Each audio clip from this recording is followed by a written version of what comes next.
I den her video der vil jeg snakke en hel masse om ensfarvet dobbeltstrik, som jeg sidder med her. Hvordan gør vi det? Hvorfor gør vi det? Og hvad kan det egentlig bruges til? Jeg sidder med en prøve her, og hvis vi kigger på den, så kan vi se, at jeg har et stykke her med glatstrik mod mig. Og hvis vi vender den rundt, så har jeg altså også glatstrik herom på den anden side.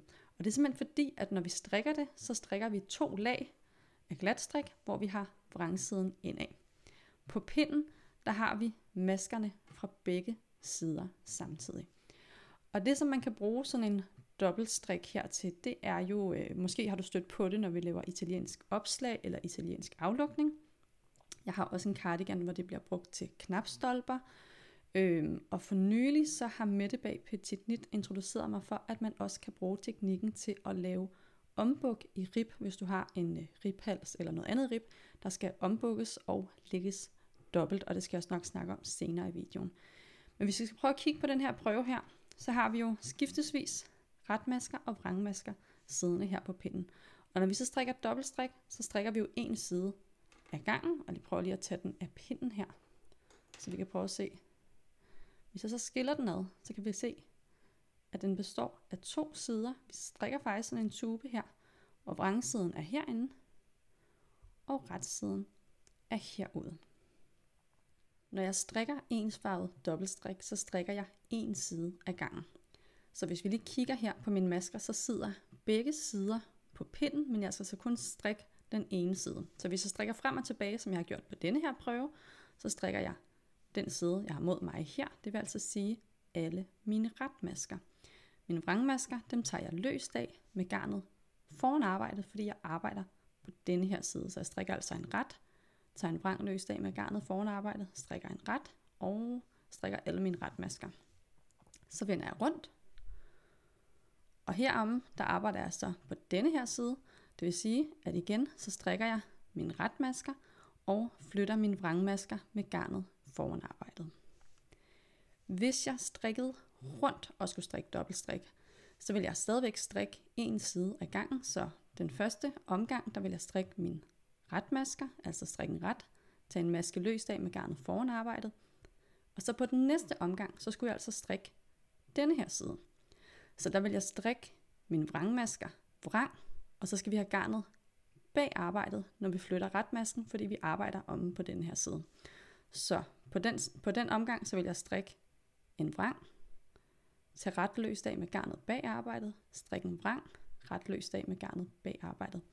Og så vil jeg gentage, altså strikke denne her side, og gentage og strikke den her side, og den her side, og så skiftesvis altså strikke retmaskerne og strikke vrangmaskerne. Nu har jeg lige fundet et stykke rib frem her, som er lukket af med italiensk aflukning. Og grunden til, at vi strikker et par pinde dobbeltstrik, inden vi lukker af, det er, fordi den her aflukning, som vi syr, det er faktisk maskesting. Så derfor så laver vi et par pinde dobbeltstrik for at skabe 2 sider glatstrik, som vi så syr sammen. Og det er altså det, der giver den her flotte, helt sådan tube-agtige aflukning. For nylig der har Petit Knit lært mig at bruge dobbeltstrik til at lave et rigtig flot ombuk i rib med.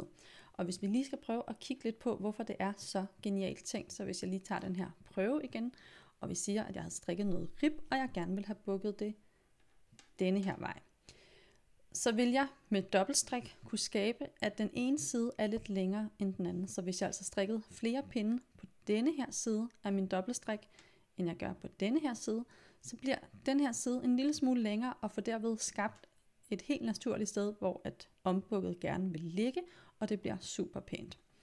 Hvis jeg derimod gerne vil bukke denne her vej, så vil jeg altså strikke flere pinde på denne her side af mit arbejde, end på denne her side af mit arbejde, og gøre den her side lidt længere, og derved skabe et helt naturligt sted, hvor den gerne vil bukke, og et super flot ombuk denne her vej.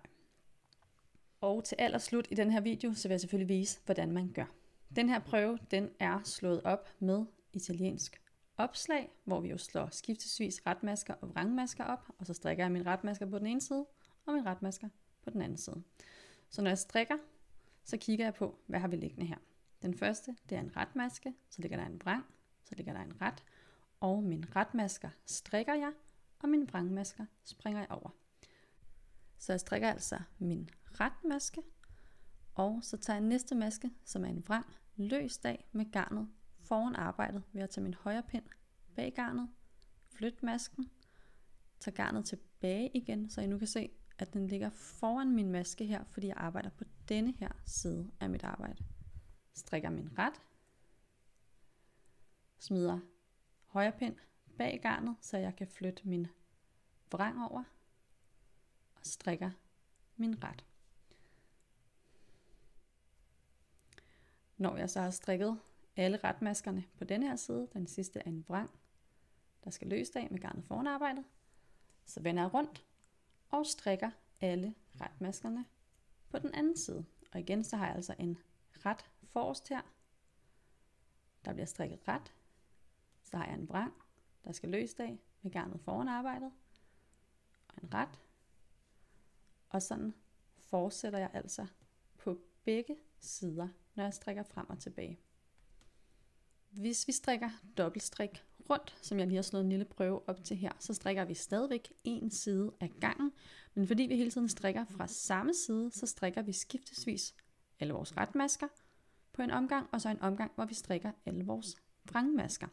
Og der skal vi altså skifte lidt mellem, hvor vi har garnet henne, når vi flytter maskerne. Men du skal ligesom tænke, at garnet hører til på den side, du strikker. Så når du strikker dine retmasker, så har du garnet foran arbejdet, når du flytter dine vrangmasker. Og når du strikker dine vrangmasker, så ligger garnet bag arbejdet, når du flytter maskerne.